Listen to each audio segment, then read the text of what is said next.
And welcome everyone to another exciting adventure on Riding Through the Unknown. I'm your host, Michael, and I am happy to have this guest on. And we've been having great conversation getting ready. You guys are in for a huge treat. If you were able to watch the Summer Days conference on June 13th, you will recognize my guest, as she was a speaker at the conference. But the replay of that is available if you go to Gina Virginia Casella to get a hold of that link. She will help you out with that. But all that aside, we have some great conversation and some great information coming your way. So I'm going to turn it over to my awesome and amazing guest. And I give you all the one, the only gridwork awareness. How, I don't know even how many words to describe, but she is an overall experiencer of so much. Slavka the Natural Sentient. Hi, Michael. Thank you for having me. It's an honor to be on your channel. Thank you.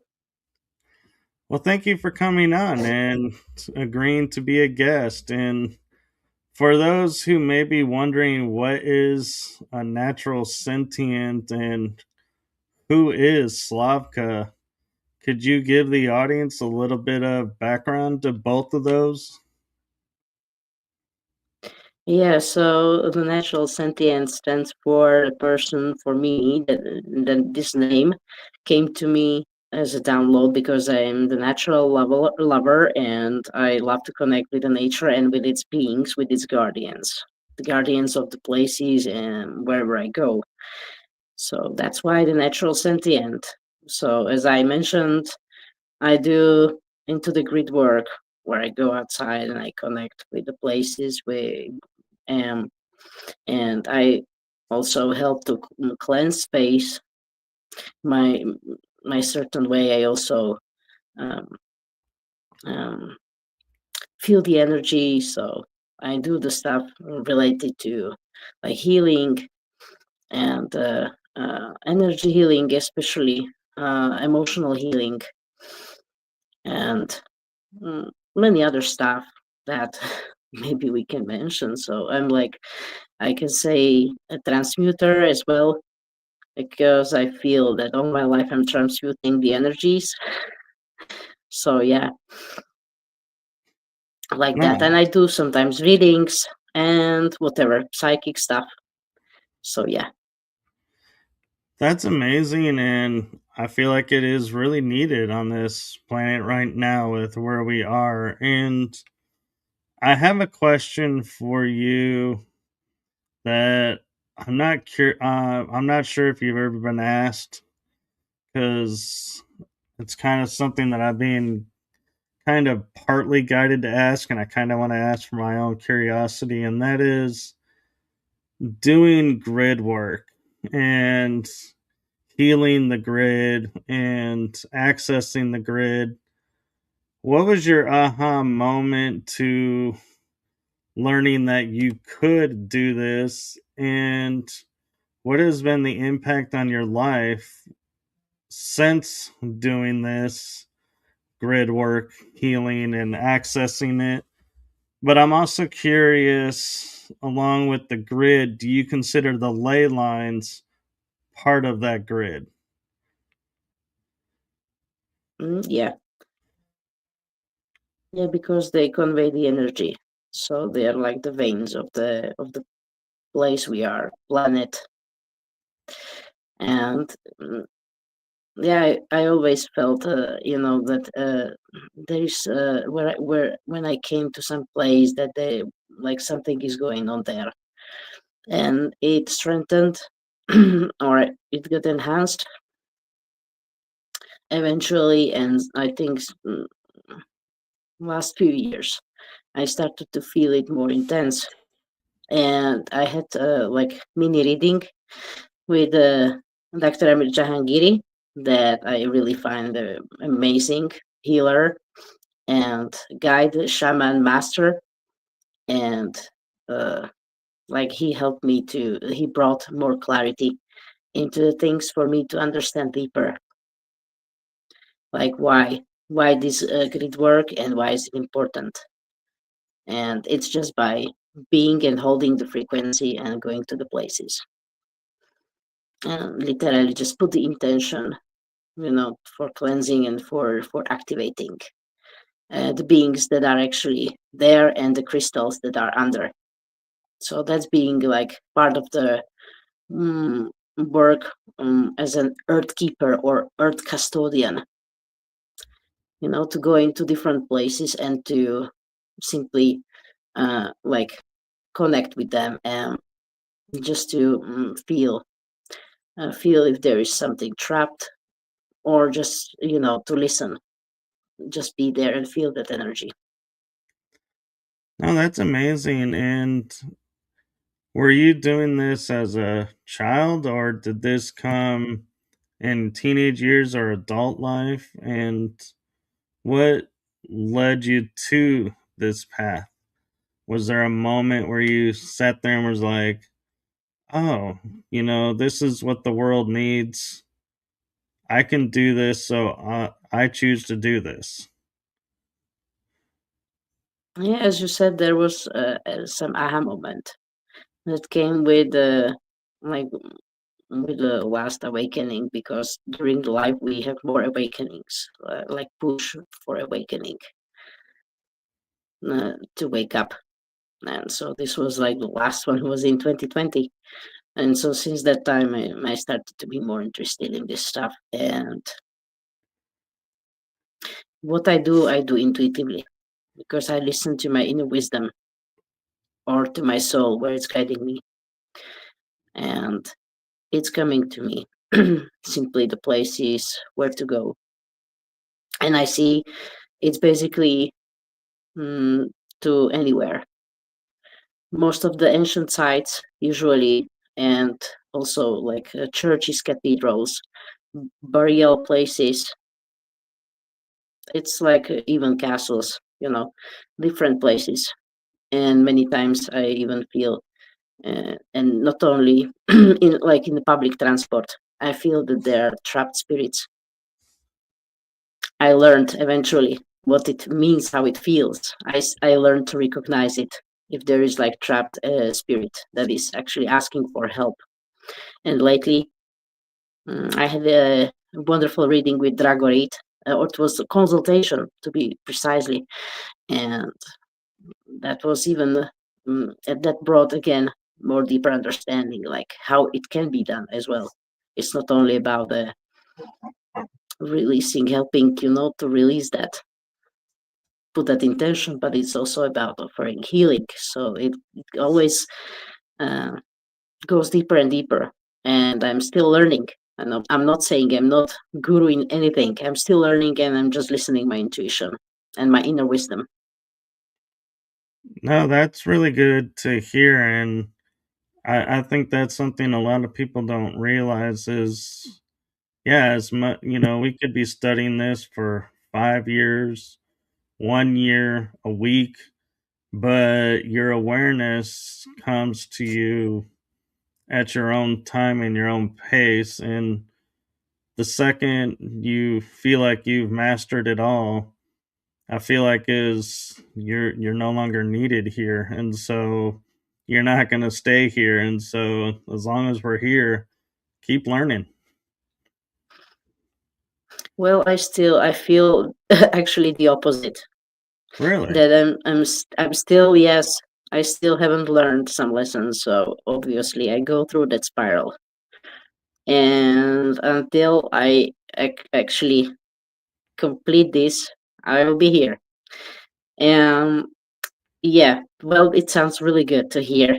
Like I'm no longer needed here. Well, uh, I think we are needed no matter what. But we have our lessons. We have, but this planet still needs us.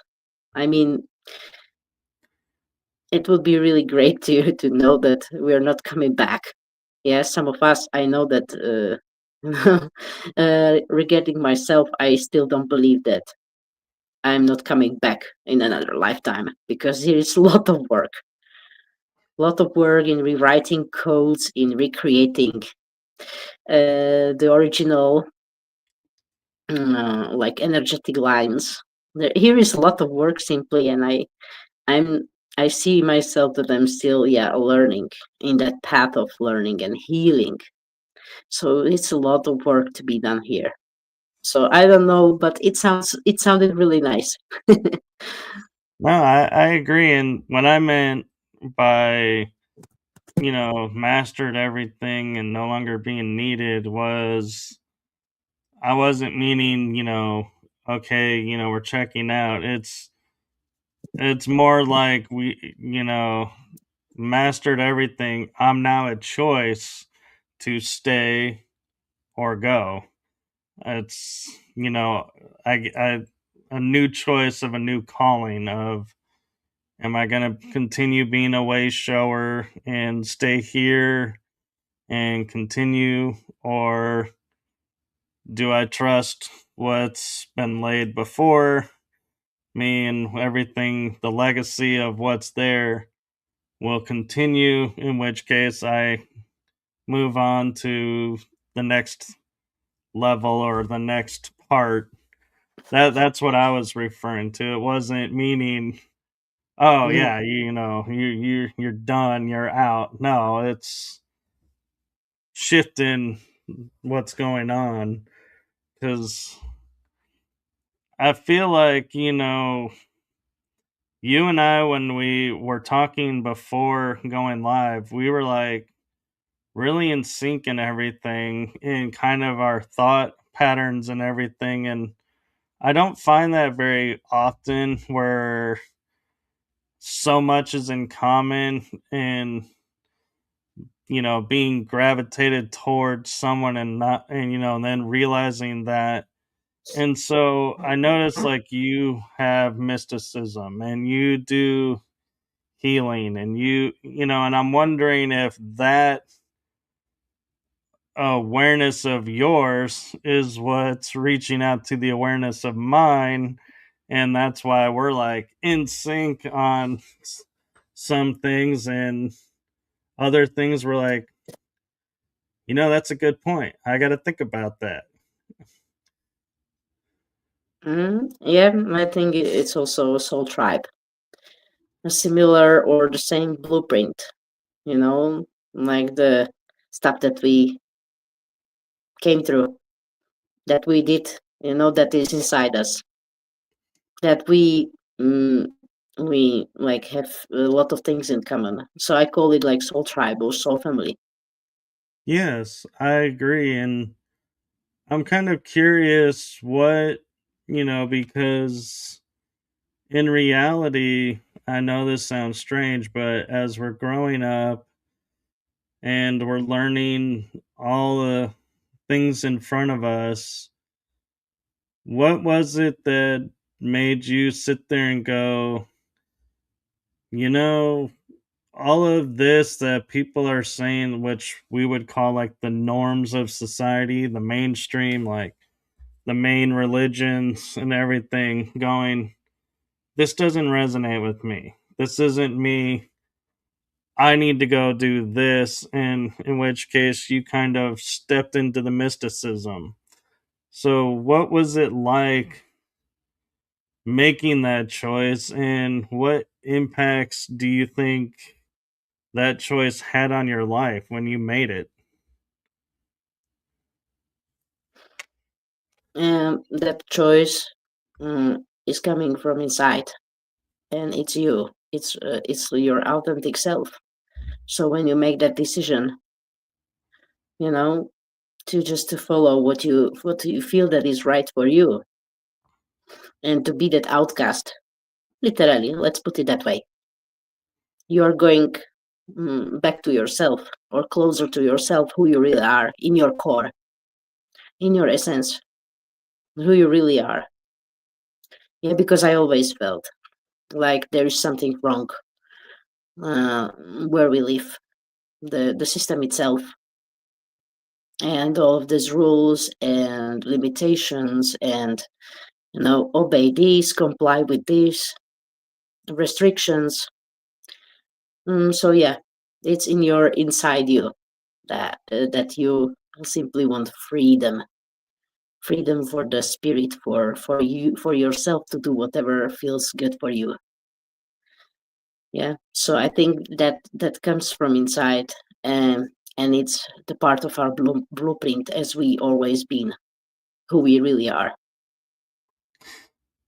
I agree, and it's kind of interesting because we were talking before going live, and we were talking about one thing, and you kept pointing out how that was like really key point, and I think you just kind of made that point. So I'm going to piggyback what we were talking about, and that was we live in a society to where everybody does something to help themselves and then turns to everybody else and says, now you have to do this because it worked for me. But they don't take into account their body is their body, everybody else's body is everybody else's body. And so what works for you may not work for them. And that's why some people succeed, some people fail, is because they're trying to be something they're not, and it doesn't work. You have to be authentic, like you said. And so I think that was a great way to bring that point back in and saying, to everybody, you have to be your authentic self. And if it doesn't match what society wants, well, that's society's problem, not yours.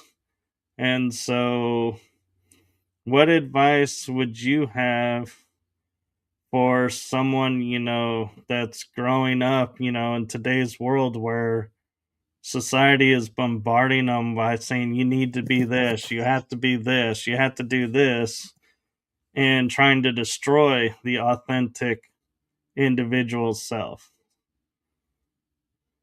Yeah, because it's part of the programming and conditioning of the matrix when we grow up, and it first starts in our families. So we just copy, and what we find as its good example for us. Yeah, but I just say honestly, everything what happens has teaching. It's a lesson. So I just say, it's really good to just be yourself. I mean this in a positive way, just feel what is right for you. And I'm not going this, like I don't mean this to feel or to fuel the agendas, to, but in this healthy way, when you have awareness. I mean it in a healthy way. Just be yourself.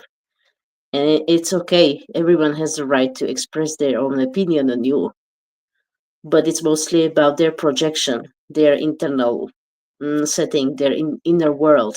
So it's their thing. It's not our thing.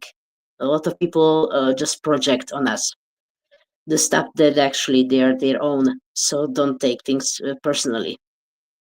Yeah, because they're traumatized. Right. And So I say just, yeah, it's about observation and awareness. Just observe, and it's about really exploring what is it and how do you feel. It's about if it resonates or not. It's about that what makes me happy and what not.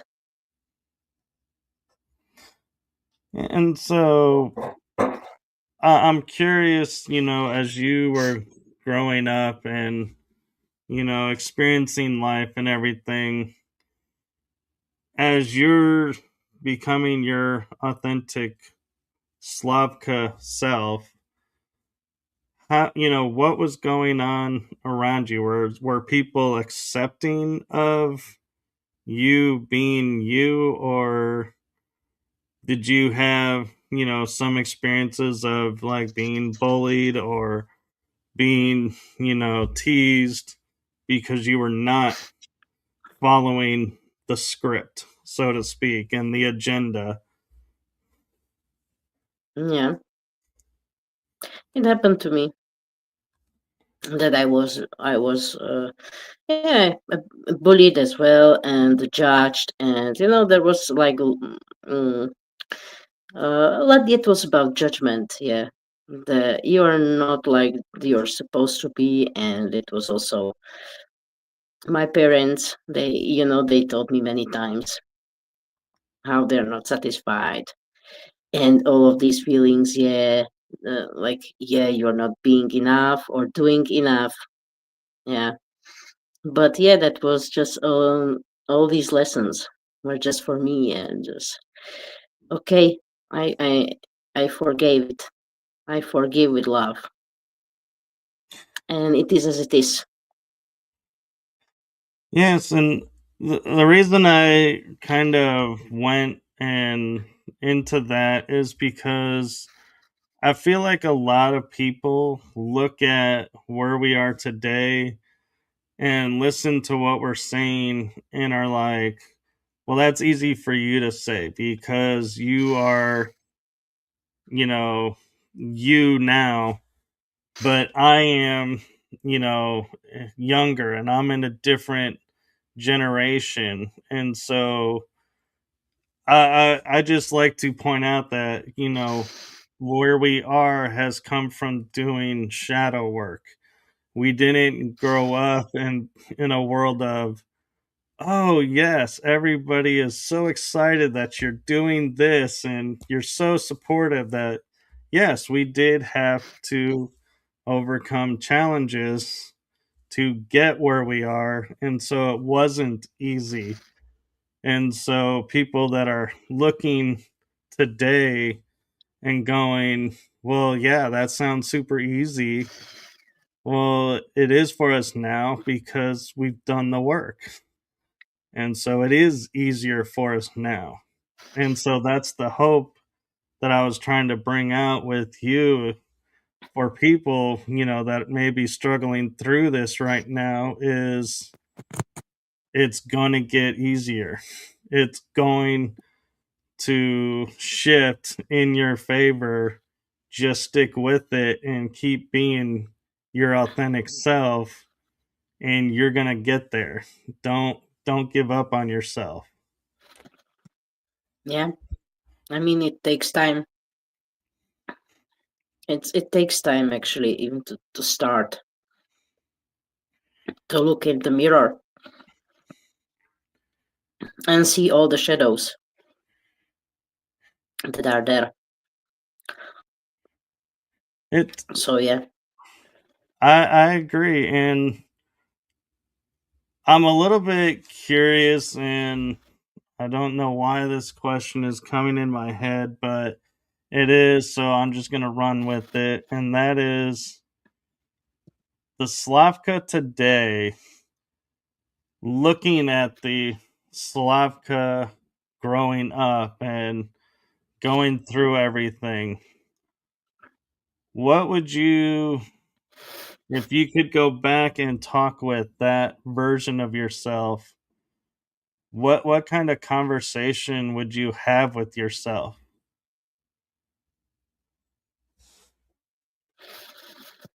Mm, well, first of all, I wouldn't have changed anything because I wouldn't be the person that I am today. So I'm grateful for all of it. And what what I would say to myself would be like have courage to do the things, to stand your truth, to do really what feels right for you. Have that courage and don't care really what others are saying. That would be maybe the only thing, yeah. And don't let others like disappoint or to spin with you. That No, would be to have more courage. Yeah, Yes, I love that, and the reason I went like this is because I say to people, "Yeah, my past is filled with a bunch of pain and almost like torture, but I wouldn't be who I am today if I didn't go through that, so I wouldn't want to go back and alter anything." And so when you said it just the way like I say it, I was like, "Thank you. Finally, somebody that agrees with me and has the same thought that I have because we don't think about it that way. We don't look at the world, where we are today and say we are this because of this. We think, "Oh, because I'm spiritually minded now and and thinking if I go back and I change things, I'll still be this." No, you won't. And that's the hardship is, we have to allow things to unfold that are unpleasant for the yeah, pleasant in the present. yeah, absolutely.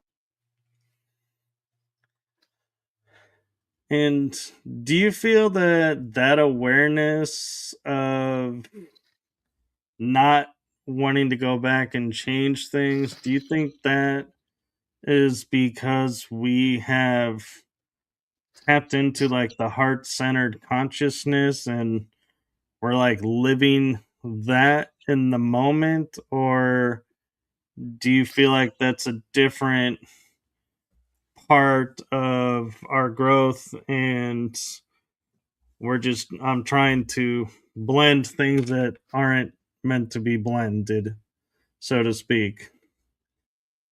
Mm, no, it's about deeper understanding and awareness. But again, it's great to have awareness, but if it stays as awareness and it's not being applied and living, to embody that awareness, then it's useless. That's why I'm saying I still have my lessons to be done, to be learned. Yeah, I'm on that journey still, and it's lifetime journey. That's what I say, and that's all of these I mentioned in my presentation uh, in Summer Days Genius Conference, which was about learning self-love through the wisdom of wounds. Yeah, so it's about that awareness that I know what's going on. I'm able to identify um, situations and energy behind it, what triggers me so I can't respond differently. It's about responding, how I respond to what's going on, what's happening around. And it's about but it's about that level, it's about that consciousness. You're right. Yeah, and you're right as well, because one of the things that I point out with people when, you know, we hear, the frustration of, when we're dealing with a pattern in our life and we do shadow work and the pattern still shows up. We do shadow work and the pattern still shows up. It's like eventually we start getting the mindset none of this is working. So why continue? And I had the aha moment of one day looking at, yes, the situation is reoccurring, but the way I'm responding and the way I'm aware of the situation arising has changed. It's like I'm Mm-hmm. aware sooner what's going on. And I'm Yes. aware different choices to make in the response sooner. And so I point out to people, yes, the situation may be repetitive and ongoing shadow work, but look at the win of if it took you 3 days to realize oh, I took this on, and that's something somebody said, and I need to shake this off. And when that happens again from somebody else, but instead of 3 days, now you did it in 2 days. Hey, you have now made awareness leap from 3 days. You cut a day out of it. So you became aware sooner. That's a win.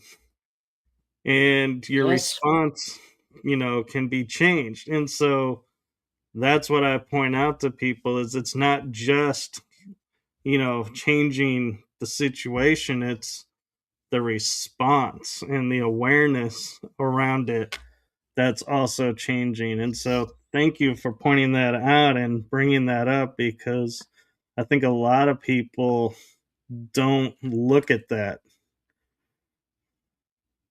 thank you for asking and bringing that up as well. Yes, Great and questions. well, thank you. I can't take all the credit for them. I have a good team that's helping me with channeling them through. So as long as they're awake. It's awesome. I love it. You mentioned having like multi-dimensional insight, and that is something that's kind of fairly new, I think, for people to think about where we are taking ourselves from being a 3D version of ourselves here on this earth, reacting with other earth beings, to now going, wait, I am a 3D earth being, but I'm not just existing on the earth plane, I'm existing in other dimensions. So, how did that insight unfold for you? Like, what was that moment where you were like, "Wow, I'm not Slavka, the human on Earth. I am Slavka, a multi-dimensional, multi-existing person or being." Yeah, when we see everything from the perspective that everything is like energy, frequency, and vibration, then obviously it sounds completely brings different perspectives. Like yes, we don't exist only in this reality, but also in another realities, in another versions of us.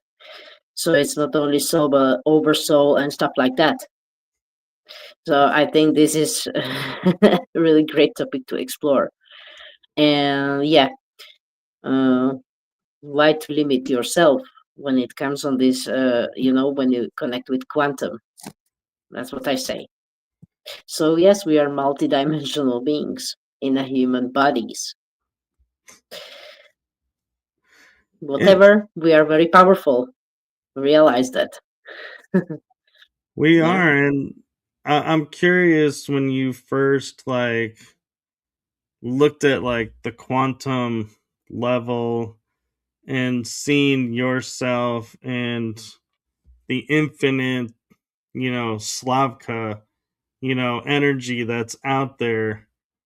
Was that experience like, you know, humbling and you were like, wow, that's really cool? Or were you one of those that was like, oh my God, this is like more than I could handle, and it took you a while to come to terms and be like, okay, I'm okay with this. I understand this now, and I'm not overwhelmed by this quantum concept and multidimensional concept, and I'm at peace with it, and I'm ready to go forward. Well, yeah. I am here, to go forward, to move forward, whatever is that, because there is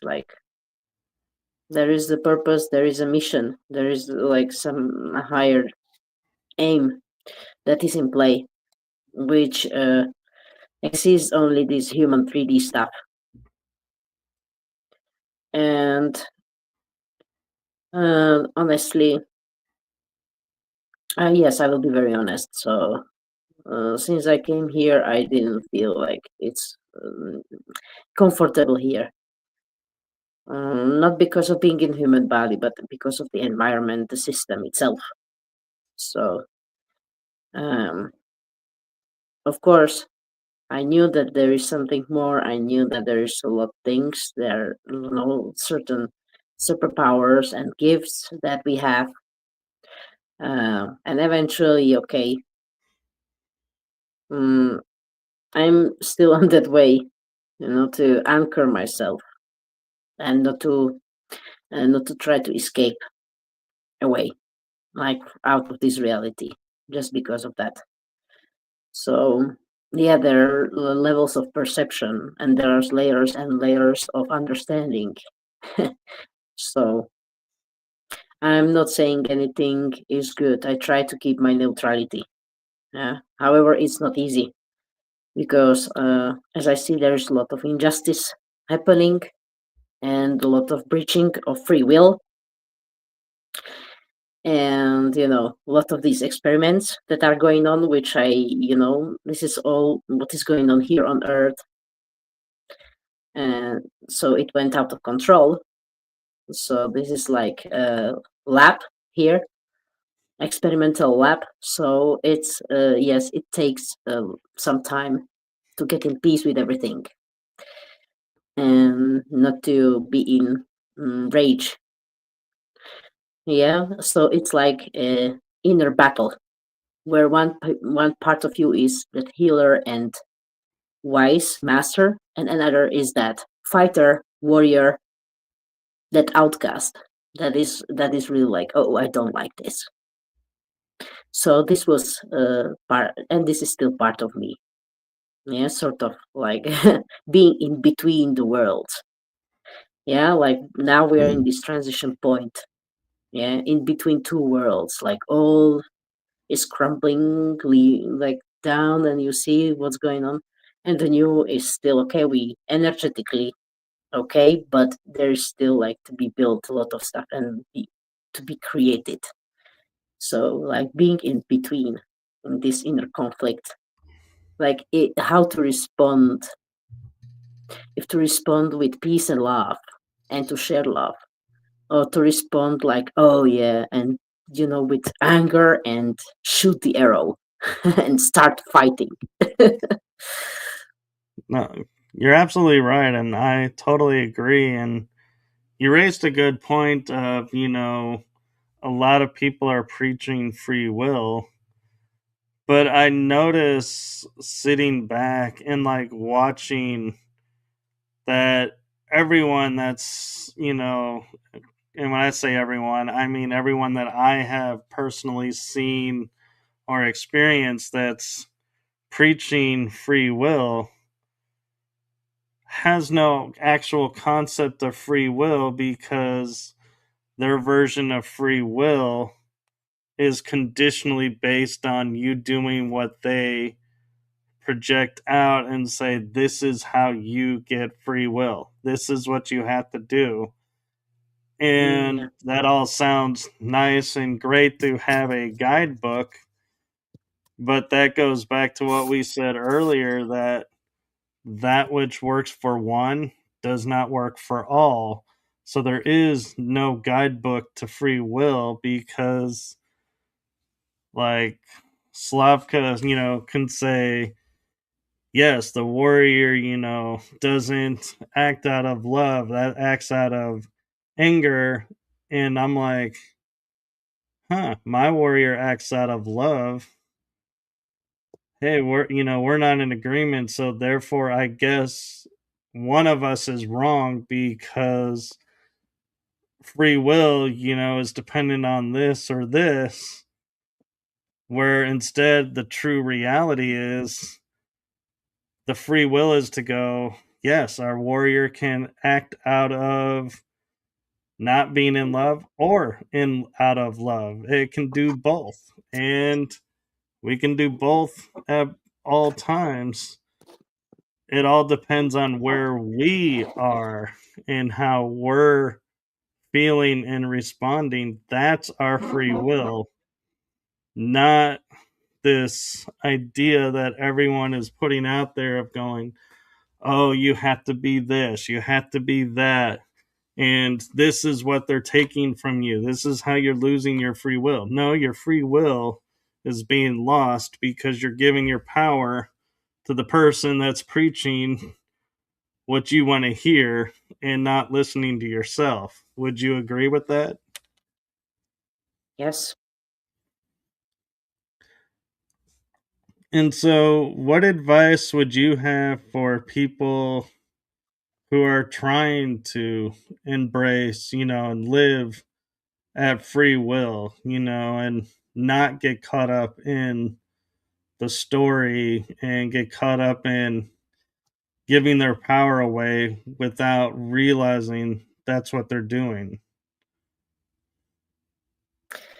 Important is to treat others as you would like to be treated. So that means you do no harm, no unnecessary harm to others.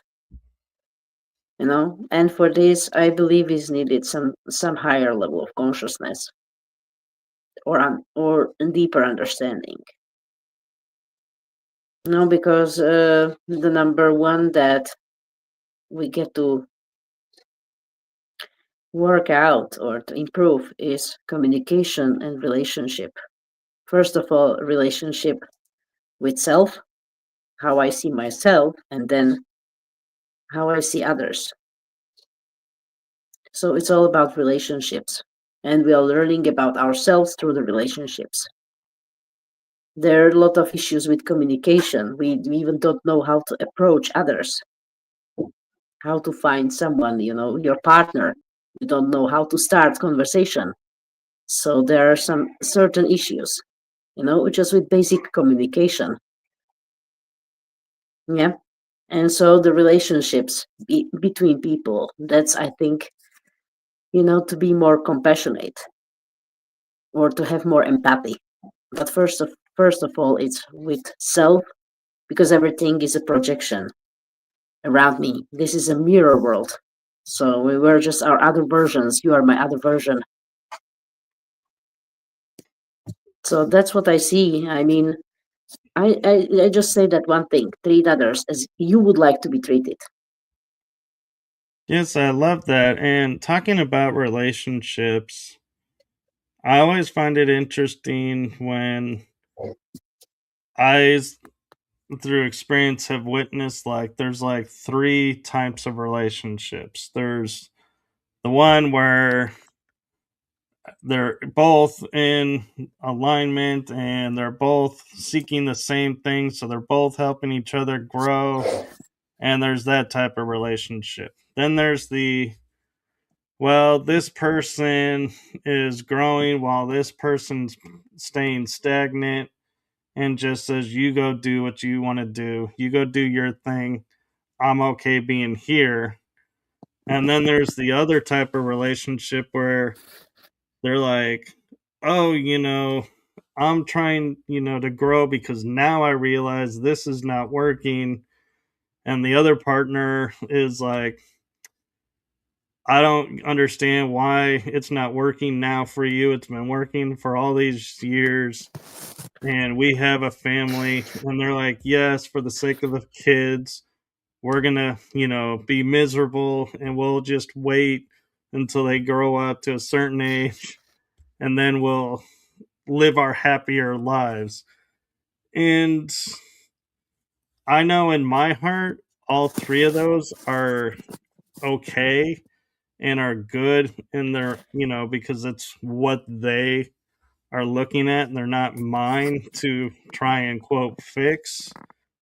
But how would you look at those scenarios and be like, you need to do what's really guiding, what's really calling to you and honor yourself and not Mm-hmm. sacrifice yourself So how would you approach that?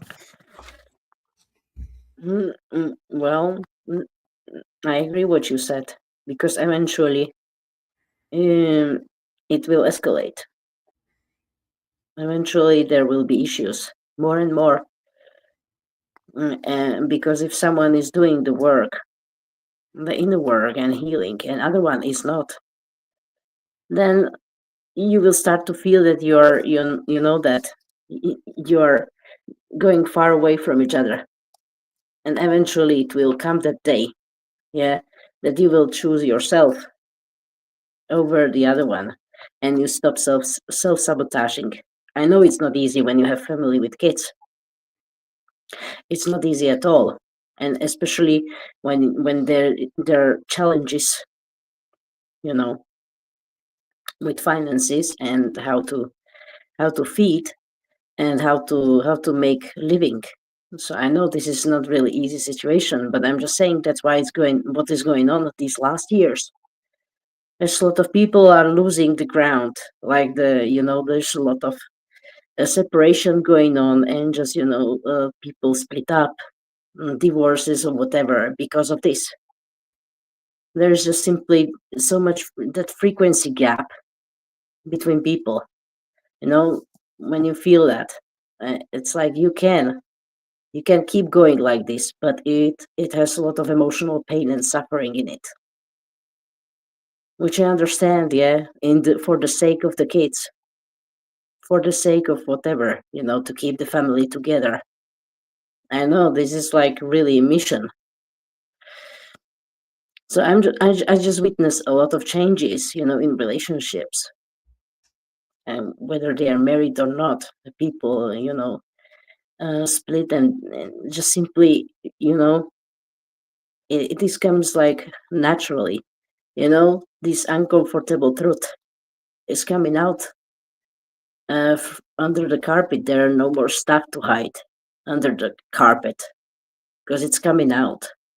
These last 2 years, at least, that I notice that this is going on. Yeah. So there are consequences for every decision. Yeah. Yeah, There are and consequences in everything. And I'm aware it's not really easy at all, you know. no, I agree, and the sad thing about that is we live in a society to where we're taught if it was easy, everyone would be doing it.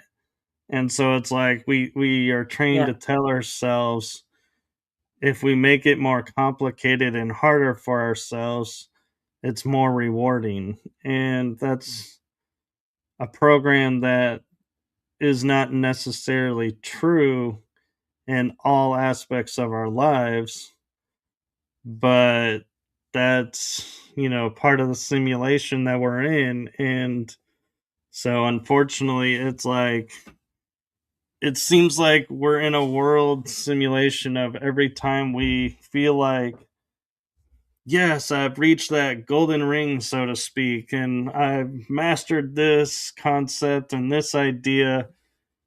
And then there's your higher self or your guides, whoever you want to call it, that go, really? You think that? Well, let us show you where you're really at. And then they'll throw a scenario at you, and you're like, ah, crap. I'm not the master. I'm not where I thought I was. And I wonder, in those moments, is that the simulation program trying to bring us down? Or is that our higher self saying, hey, you got to balance yourself. Don't, get ahead of yourself. We still have work to do. It's both. It's both. Because it's like I see this as being in the training field. Yeah. However, there's like feeling, oh yeah, like they're trying on us and they're just like playing with us. But on the other hand, that we are just discovering that yes, we have power. We are powerful. no matter what, whatever is going on, we are still here. All right. Oh my gosh, yeah. Yeah, So it's both. very cool. And talking about being here, you have a unique perspective that I don't have yet because I've only talked and presented at one conference as a speaker, like on stage, so to speak. You actually did two. We talked about the Summer Days conference in June, but you also did Bases TV. And so I'm curious if you don't mind, and there's no pressure or no agenda behind this, but I'm just curious from your standpoint, what were the differences and what were the similarities between both experiences? And did you feel more energy out of one than the other? um, well, uh, one was online and one was in person. Right. So that was the difference, and both were amazing. I just wanna like clarify that I was a speaker only in the Gina's conference, Summer Days. In the other one, I was as a visitor. Ah, So okay. yeah, yeah, because Julia had a presentation, so Julia spoke at that conference at Basis TV. So there I was mostly as a visitor, and I had a chance to meet the speakers and the audience. So that was the difference, um, the main Okay. difference. So uh, it was both really great, but like meet someone in person, it's completely different level. Yeah, so for me it was something, like wow, okay. Before I see someone only, I saw people, only just like in this virtual space. But when you get to meet in person, it's like you can hug and you see like wow, it's like that surprise. And it's just like it's fantastic. And then we spent time together and we had great conversations. So that was, I know that with Gina we also had an amazing time. She's fantastic and excellent organizer. Everything went smoothly, everything was on time and precisely organized, very very well organized. That was online, so we could meet, and I wish we could meet also in person. That would be really amazing, and with you as well, and with the audience. So that was the only difference. Like this online presence is nice, but in person is even nicer. Yeah. I just feel like that cannot be substituted, with anything. This we are still like uh, in physical reality. I know that everything like it's energy, where it's energy, then distance, time, space, and doesn't matter. But this meeting in person, it's something that I really appreciate. Yes, and you have so I stand corrected. I was under the impression you were speaking, and so I apologize for that No, it's misunderstanding. okay. But I do, though, have a follow up question that you do have a unique perspective of is you witnessed Julia on screen presenting, and you got to witness in person Julia presenting.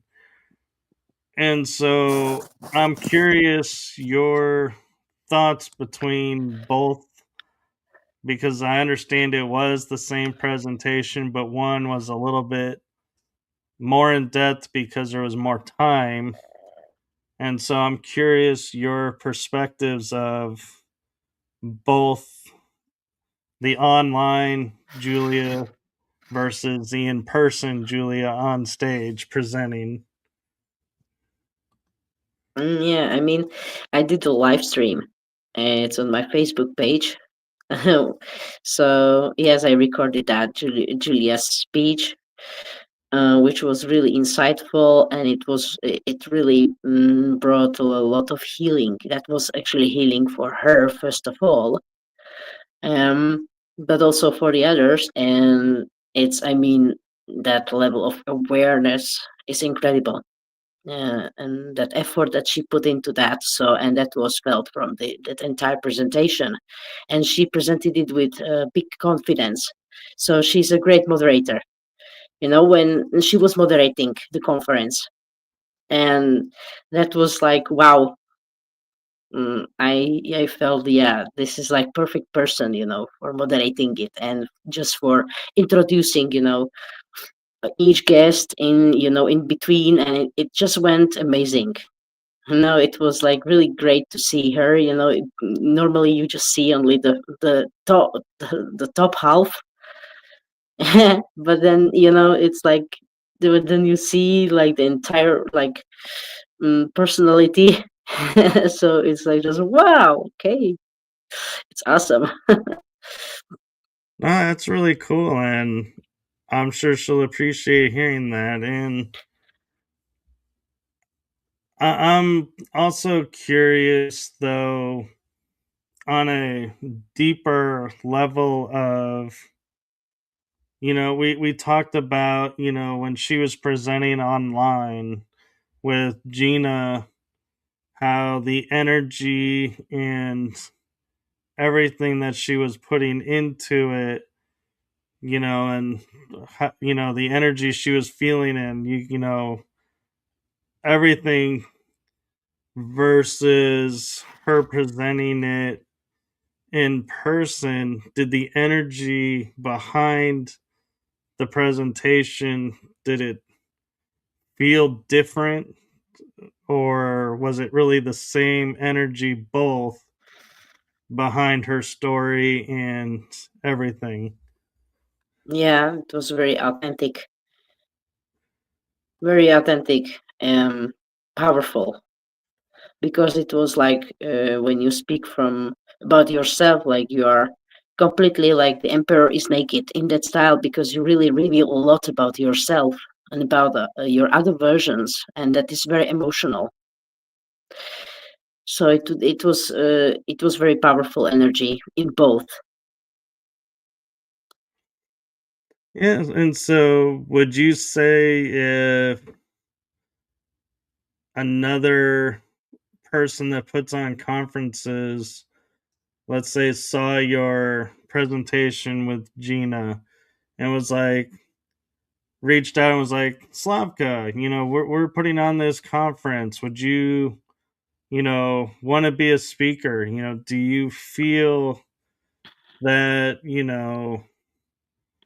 inspired more watching, like the speakers that were with you and talking with previous speakers with Gina and seeing like the live people presenting in person? Would you feel you're like, oh, I want to do more of that? Or are you more of the, I'm comfortable doing it online, but maybe not on stage yet? Or are you like, nope, I am done with conferences. I'll just do my thing over here. It was very humbling actually, because it was my first time Yes. speaking at the conference. So thank you very much for that opportunity. And I tried this online presentation, and I would try even on the stage. Why not? I would embrace this challenge. So No, just to explore.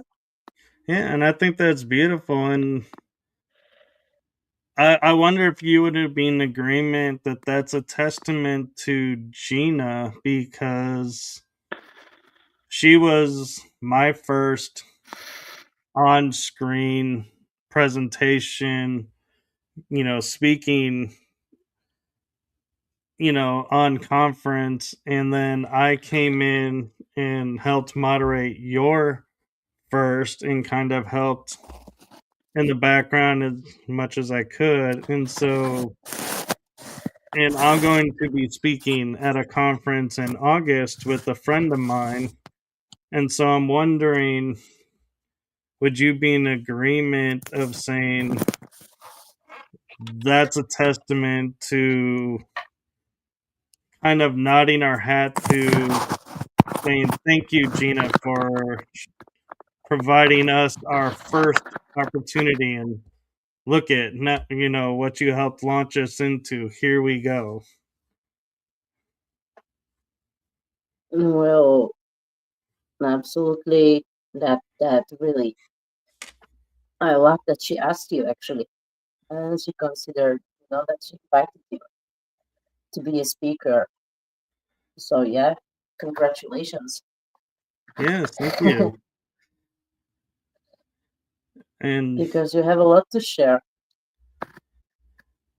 I know, and it's amazing how much you can fit in, but it's also amazing how much you have to leave out in a 35-minute presentation. Yeah, yeah. I mean, 35 minutes can be short and can be long as well. That depends. But yeah, it's not easy to squeeze uh, information in 35 minutes. Well, especially it depends what you would like to share, and it's really a lot. So yeah, it can be a challenge. That's why, for example, I asked Gina for assistance to help me, to just to to guide me through, to narrow it down, and to make an order, like what can like, and to make it more like to find the proper words and to just bring more order. So yeah, that was my case. Yes, and I love that she did that, and she kind of helped me out too because I had never done like video to presentation. And so I was like, I finally figured it out, and with her help, and turned it in. And then before she downloaded it, changed it so that it would be ready for me. And he messaged me and said, there's no video. And I was like, what? So Mm, I had to redo the whole thing because even my computer took the video version and wiped the video to save the other version, even though I saved it in two different places. I was like, how and why did this happen? Oh, well, now I know I can't delete this until, later, and redid it. And I kind of actually feel like, though, the redo probably was a much better video than the first one because the first one I was more pressured to get it done on time. Where the second video, I was like, I already know what I'm going to say. And so it's a little bit more natural, but there was a little bit of, I think, calmness too when it came time to present because we already did the presentation and making that video that was going to play if we couldn't make it on for some reason. Would you agree with that? yeah, I understand you because I was there as well. I was correcting it, writing it, and then okay, oh my god, how to record that, So I was also like overthinking and trying to not to make it. perfect. So yeah, but at the end, with Gina's help, uh, I would say to do that, and actually afterwards, last minute, I did some changes. I added some more stuff. So I'm glad actually that the way how I did it, because it was a lot. As I say, it was kind of hard to squeeze uh, the main important stuff into 35 minutes. So at the end, it was okay, but before, oops, some stress. But yeah, at the end, it was amazing, and you did very well. Amazing work. Yes, as a moderator in the chat and also helping out Gina. So yeah, thank you, Michael. You're welcome. And I will be honest with you in full transparency, Slavka, of when Gina sent me the list of speakers to help her with putting together, trying making some video ads and everything. I was looking at the names and the topics and I was like, well, that looks interesting. That looks interesting. I've never heard of this person. I never heard of this person. Oh, wow, this person's going to be on. Oh, wow, that's really cool. I know this person. And so when I listened to your presentation, it was the same with like Sheila, that I was so excited after hearing your presentation that I was going to get to talk to you both on the panel show discussing, what the, you know, feeling around the conference was. But then I was also excited to have you on like today doing an episode, because hearing what you were talking about and hearing everything that you were presenting, I was like, man, that is an amazing story. And I want to help get that story out because I think other people can benefit from that. And so, thank you for, not letting,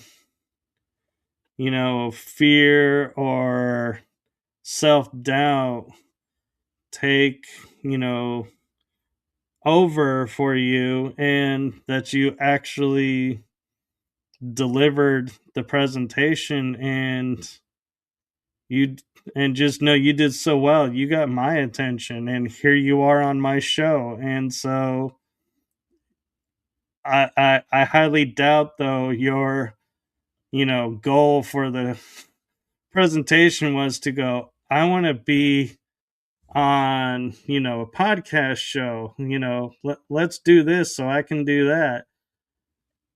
But what I'm saying is it impacted me so that it drew me in to want to hear more about your story.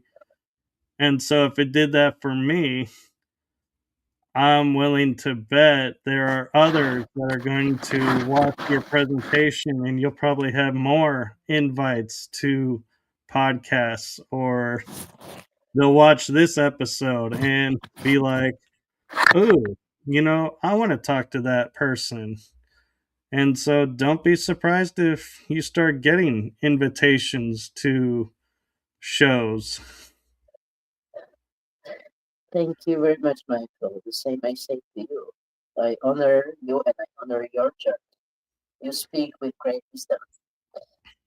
Well, thank you. I try my best, and uh, I often will say I am merely, a spiritual being having a human experience. So I don't always hit the nail on the head, but I at least stick my foot out to either take the step or get my foot run over.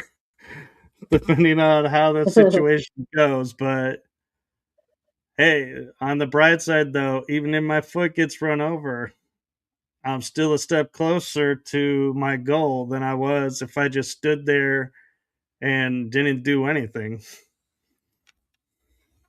You do great work.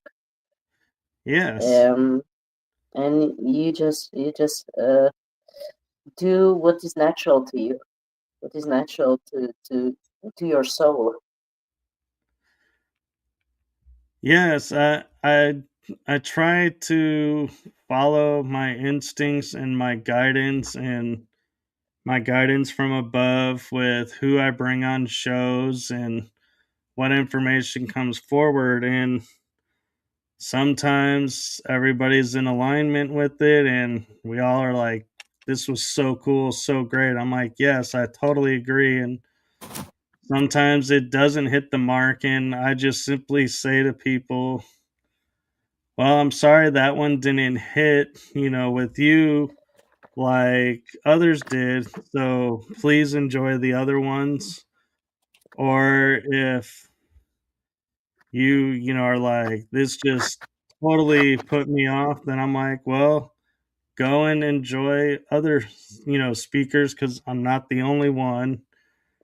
And people are a little surprised that I will say that because as a podcast host, my existence, so to speak, as a podcaster, I need viewers.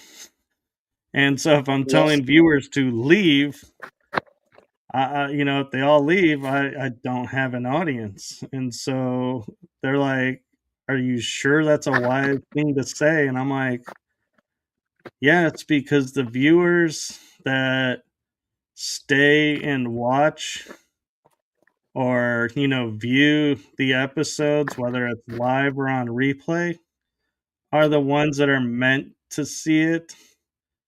And yes, so that's the audience I rather would have are the ones that want to see it and are drawn to see it than having, say, 100,000 viewers every episode live because I'm giving them what they want. I'm like, no, I'm going to deliver what I'm guided to deliver, and it's going to go to who it's divinely guided to go to. And I just have to trust in that. And it's hard, and I'm sure you're the same way because you're a host as well. That it's hard sometimes to sit there and go, I could easily get numbers by doing this and this, but that's not what I'm about. And to stay true to your authentic goal for your show. yes. Keep going because there's a lot of content creators out there that actually literally speak about that. And they just brainwash people, and they have really thousands of followers for whatever reason. So I resonate with you what you said.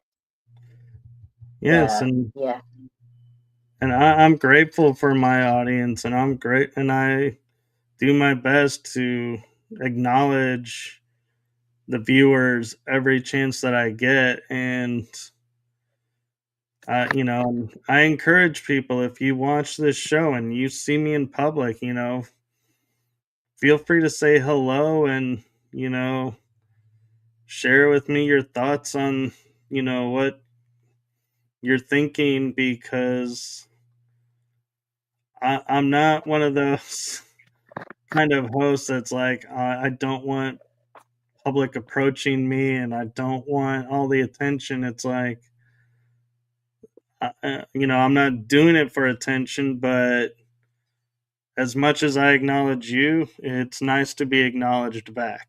And so that's all I'm going to say about that. And I'm going to offer you, Slavka, an opportunity to share about your podcast channel and your show channel and what it's about and your goals for that. Thank you very much. So I'm the host of the typical skeptic podcast. No, of the Natural Sentient podcast. Yeah, Yes, that that's one. correct. Yeah, and that was so, you know, such a mistake. But yeah, it's a similar name. So yeah, the Natural Sentient podcast, and my aim is to also to bring people as you and to talk with them, people that have stuff to share about the journey, and about the experience, and to tell the story about how they, how they manage to, to do the healing, to be on their journey, about any grid work, paranormal stuff, anything that is, beyond ordinary, uh, extraordinary, ordinary, and just to connect and to inspire and be inspired. So hopefully, yeah, we also inspire others as well with this wonderful conversation. Yes, I agree. And oh, one of my guests in the audience, Tammy Katz NY, is saying I'm starting a pod, and Wonderful. think she's going to be calling it Backyard Stones because she's got hashtag Backyard Stones. That's really cool, Tammy. You're going to have to send us all links to it, and we'll come and subscribe to your channel and check it out. And she says yes. Yes, yes, please share with us. That's amazing. Yeah, please uh, follow that call if you feel like starting a podcast. Yeah, please do so.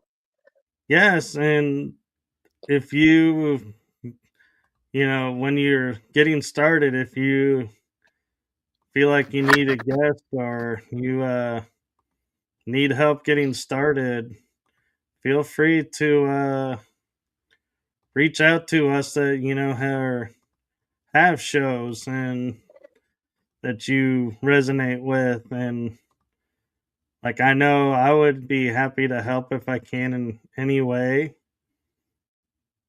And oh, there you are. Somehow you got bounced off the stage. I went to put up your Yeah, YouTube channel and you like disappeared from the screen. yeah, I'm back. I think I was frozen, so I just wanted to, to fix that. Oh, okay. Well, I will Thank admit you.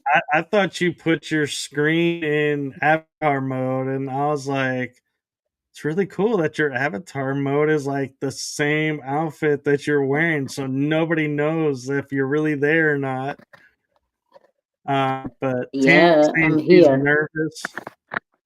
Yeah, No, it's natural.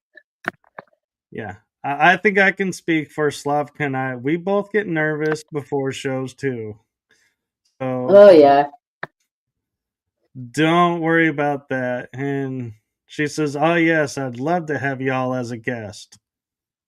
Yeah, just, reach out to us and send us an invite, and we will come check it out. And we will, if you want, if you share your YouTube channel in the comments, I'll put it up so that people can go subscribe and we can communicate.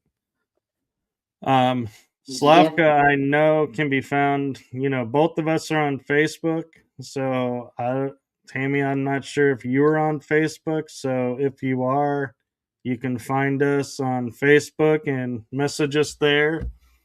And we will happily come in, like, check out your stuff. And who knows, you may actually find yourself on our shows as guest. So, you never Yes. know. Yes. Yes. Great idea, Michael. Yes, I love to collaborate. I think there's a lot of cool wisdom that comes from collaborating and getting, information out there. And I will share with you all that I have an opportunity that I've got in front of me right now where a friend of mine that's a podcast host had me on a show last night with a friend of mine, Sue McClure. His name is Hercules Invictus, and he's creating a show Hmm. about paranormal torchbearers and who is, in his viewpoint, helping the paranormal field. And by paranormal field, I'm not meaning limited to just the paranormal, but to a lot of aspects in life. And we both, Sue and I, were featured last night, and we're going to be repeating a second part to it, not repeating, but continuing a part two on Awesome. Sunday. And we're talking about what got us, into the paranormal, what's our experiences in life. And come to find out, Sue and I have a lot in common. And so it's amazing how when we collaborate and we find safe places where we can open up and share our stories, that we find like-minded people or people that are similar paths, and we grow and we share information, and we, the next generation, has another level of shoulders to stand on, so to speak. And so I bring that up because, like, Slavka being on my show, being on Gina's show, and speaking at a conference now, she's laying groundwork, and people that may not have known about the natural sentient are now looking at this and going, oh, I need to go check out the natural sentience channel and see what's on her channel. And because I like what she's saying here. And so that's where I like the collaboration. And I think Slavka is frozen right now. Second time. Yeah, it's that high energy. But what's funny is we can hear you, but we just can't see you. That's what's kind of funny about it is normally when you freeze, it's like the audio goes with it. And so that's why I was No. thinking you went into avatar mode is because I could still hear you. Yeah. Well, it's funny anyway. But yes, I'm still here, and I just really, I feel grateful to be like on your show Well, I'm because grateful you to. really you bring up fantastic topics and Well, thank fantastic you. people, of course. Yes, I have a great audience, and I share my audience with other shows, and I'm just grateful. And Tammy and Source Approved 144 are commenting. I've just subscribed or just subbed. So thank you for that. And Thank you, thank you. we You're greatly amazing. appreciate everybody. And we would not be where we are with our shows without our audience. And so that's one Yes. thing. No matter how far I go with the shows, I will always remember and be true to myself because that's what brought the audience in the first place. And that's what the audience loved about my shows. And so, as much as, I may change networks and everything, I will always remember you all and always do my best to not change the way episodes are accessible so you all can continue to enjoy. And yes, Tammy, I do my best to stay humble, and I know Slavka does as well.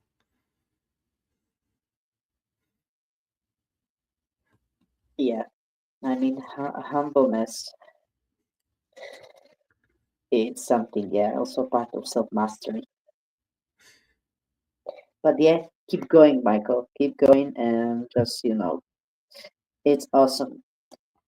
Yeah, it's like wonderful. Yes, you keep going too, and you keep doing what you're doing. And Source Approved 144 says, sending much love and appreciation. Likewise, we are sending lots of love to everyone who is listening and watching, also on replay. Yes, and before I wrap up, do you have anything you want to promote out for the audience? Uh, so far, the YouTube channel, which is already linked down there. Thank you very much. And if you want, you can also connect with me on Facebook, as I'm there. You can, if you would like, you can share the link, because I'm there as a Slavka Terekova, the Natural Sentient. You feel free to get in touch. Yeah, And let me see if I can grab that real quick because I didn't link that in the profile. You can go yeah, so ahead. feel free. So yeah, feel free to connect with me there. And so far, where I'm going is this another conference, which is awake and aware, and it's coming up at the end. 25, 26 is the weekend, the last weekend in July, which is going to be in London. And there's another disclosure conference where the Miles Johnson is also going to be speaker. Wow. And there is going to be Kerry Cassidy and Stephen Greer. So there's some interesting lineup. It's going to be in London, Watford. And Julia is going as well, Julia Ankerhaven. So that's what I can say for now. I'll be there, and maybe I will try to cover some live streams if possible, and Yeah, hopefully, because yeah. I was grateful you live streamed her presentation. That was really cool of you. So I wanted to say thank you for that. Thank you as well for your live streams. We lift each other up. Yes. And I just got your Facebook page link up as a comment so people can see it. Thank you. Now I realize that source approved 144. I think it's Heather. Yeah. Yes, we were there together. So thank you, Heather. Yes. The Avebury standing stones, that's supposed to be like, is if memory serves right, that those predate Stonehenge, don't they? Yes. I think they're even more ancient in Avebury. Because for some reason we went there and not to Stonehenge. Well, particularly one group with Dr. Amir, they went to Stonehenge. Yeah, but the other group, after the conference, we went to Avebury, and Heather was there. Yeah, and some other people, and That was really something. Miriam Janse was there, and like each of those megalithic stones, those beings were interesting because of different energy, and had different message. So it was like everyone, that who was there, like were drawn to do certain, things and were guided, through the soul, and it was just amazing. It was really Yeah. fascinating. Yen, how much Stonehenge is actually being highlighted, but Avebury, I would say, has really its importance even higher. But I'm not underestimating. It was just my choice was Avebury, and it was really something that I would love to return there again. And I had the chance to see it from above in a small airplane because I had a wonderful trip um, with Matthew Williams, who was a speaker, yeah, at the Basis TV conference, um, and me and Selina Steenberg, that she also was a speaker. We had a chance to have a flight over the Wiltshire, and she had the chance, she had a longer flight, so she saw some crop circles, and we saw also Avebury. So that was completely different level to see Avebury from the top. But due to the weather conditions, we were not able to fly further. I had a short flight, so and then afterwards, actually, huge storm came. It was really storm, like, oh my god, like we upset all the controllers of the matrix. Yeah, so that was really something remarkable. Yes, But and yeah. we are living in the age where we there's the mem is how I pronounce it, and I know everybody has their own way of pronouncing it, but the talks about there's a storm coming, and then at the bottom of the picture it says, but it's either but or yet I am the storm, and so it's Yes, like yes. yes, big yes. I am the storm, you are the storm, we are the storm that we are Yes, waiting for. exactly. And source approved said it is Heather. And then she goes, Slavka and I turned the energy of what they call the devil's chair back into what was meant to be the goddess chair. That is amazing, she says. Yes, yes, great, excellent work has been done at that conference and after the conference as well. Yeah, and it's interesting, that you sat in the devil's chair in England. I have sat in the devil's chair in southern France. And to me, it's just interesting that they have these sites around the world and that they're called the devil's chair.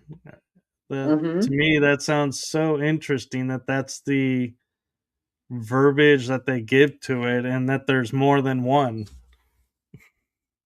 It's interesting. I did. I never heard that actually, but yeah, it's actually spot on in some way. Yeah. And Julia popped in to say hello and she says, Where's the devil's chair? Hi, Julia. Is the Well, devil's chair in Avesbury or is it near there? well, I think yeah, she refers to certain, let's say, places in there, up there, so to speak. It can be also metaphorical, but I get what you want to say.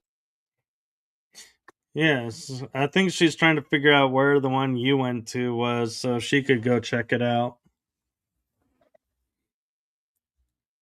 Mm, well, yeah, I mean, we went to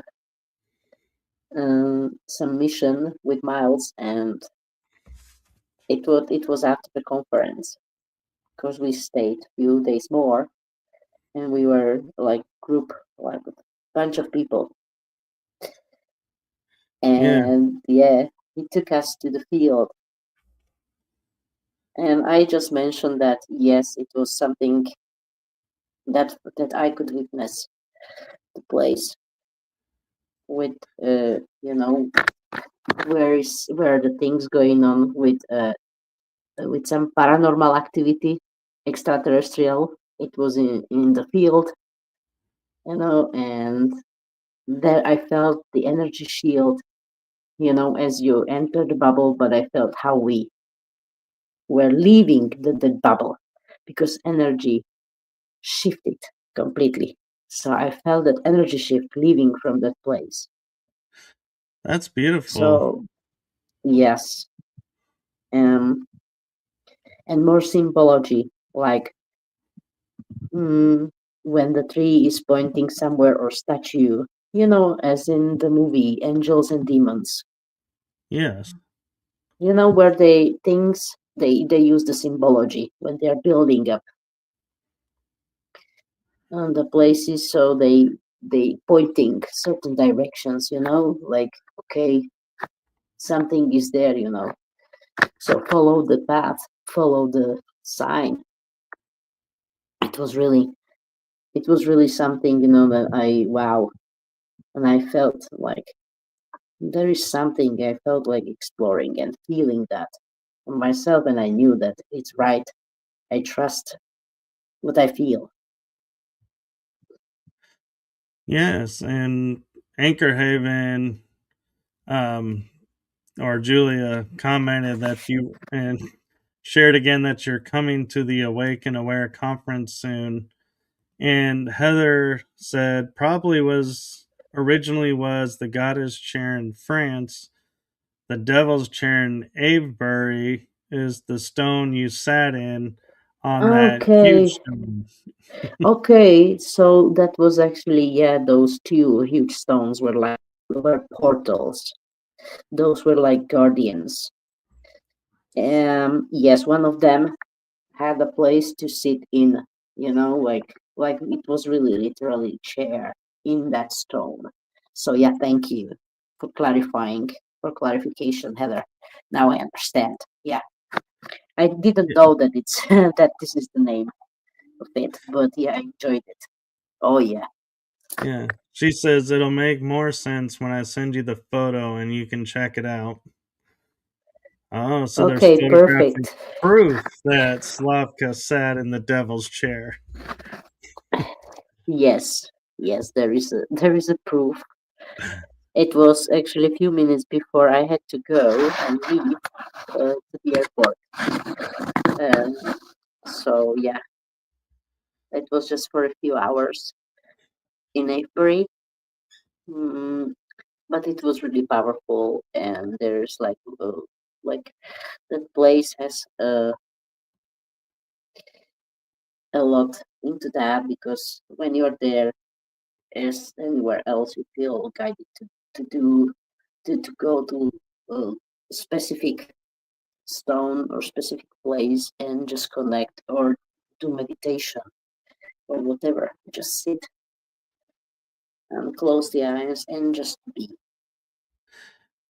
Yes, I agree. And Heather commented there is well-known stories about it. So we'll definitely hear more about it. And I know of a few things in Avebury, so I'll have to see if that is in my notes about that area. And if not, I'll be adding it because the one thing that was interesting about the devil's chair or goddess chair that I sat in France was there was a stone carving of, if memory serves right, of geometric shape carved in the very back of the backrest of the chair. And so it's like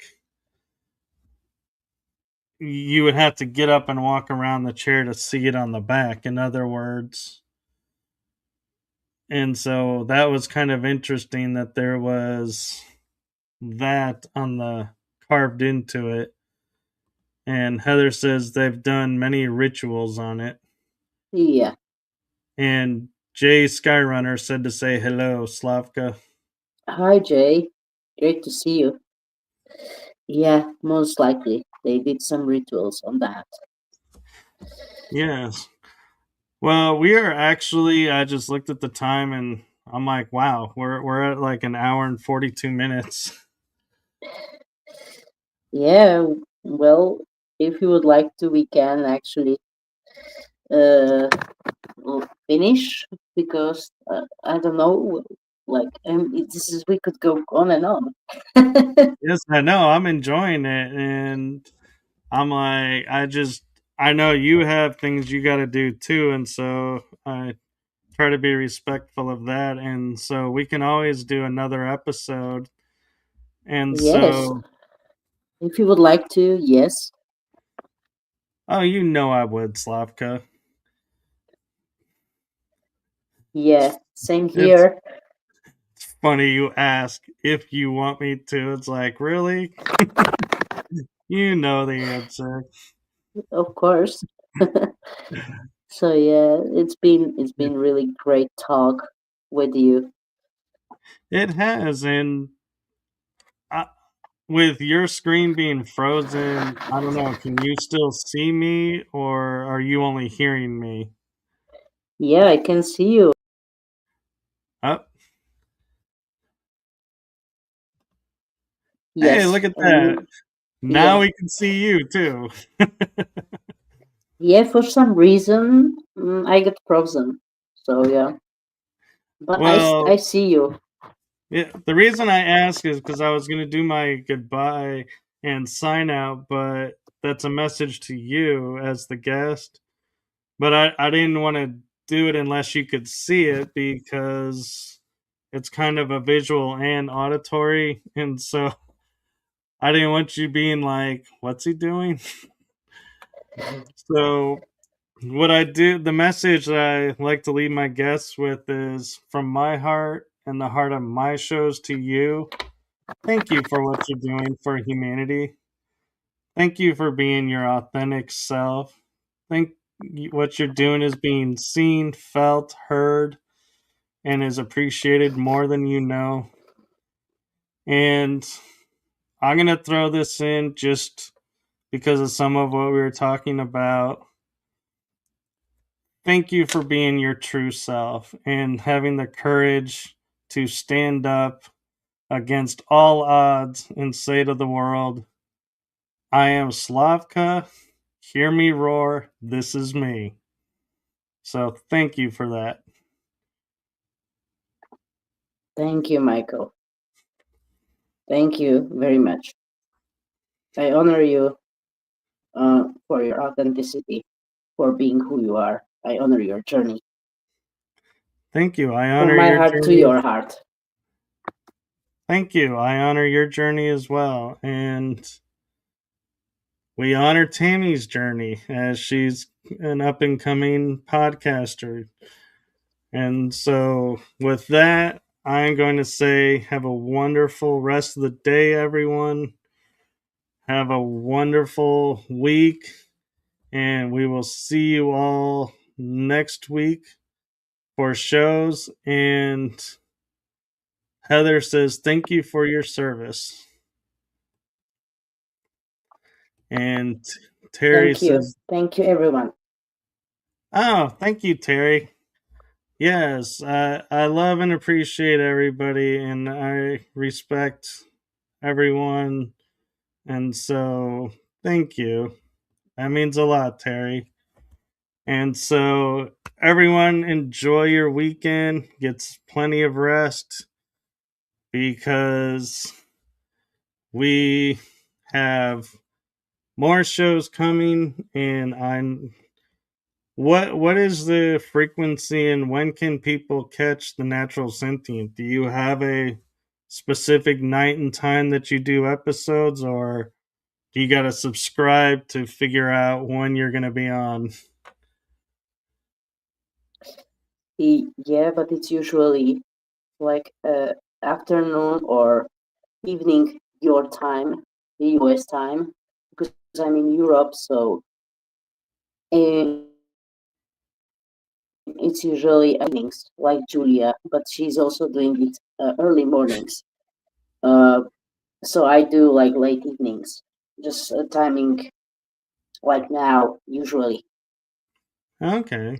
just because of that time difference.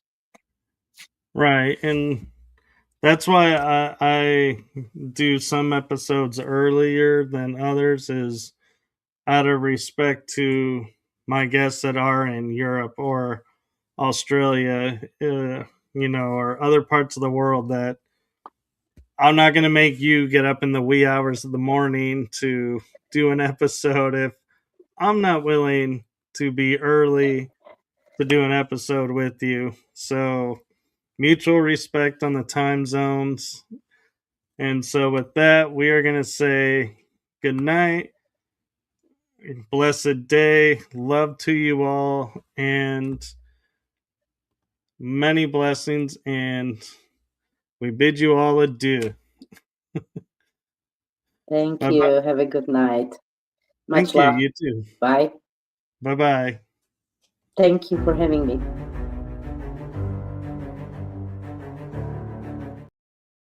Well, the outro didn't want to start, so I will say I apologize, Slavka. I didn't mean to cut you off, but you're welcome and thank you for coming on. It was an honor and a blessing having you on. Thank you. Same here.